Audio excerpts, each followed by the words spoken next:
તો hello guys, તમે જોઈ શકો છો કે હું પાર્સલ મંગાવ્યું છે એમેઝોન પર. તો બાઇક લઈને નીકળી ગયો છું, પાર્સલ લઈને ઘરે જાઉં છું. હવે ખોલું છું તો જુઓ પાર્સલમાં શું છે, જોઈએ.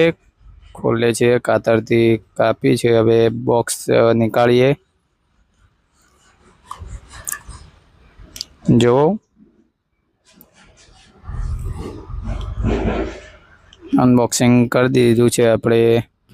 તો ગ્રેનારોનું વાયરલેસ માઇક્રોફોન મંગાવ્યું હતું મેં, તો એ આવી ગયું છે.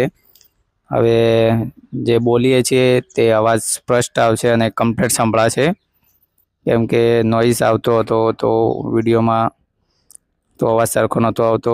જો માઇક સારું લાગે અને અવાજ સારો લાગે તો કમેન્ટ જરૂરથી કરજો. તો મળીએ હવે બીજા વ્લોગમાં.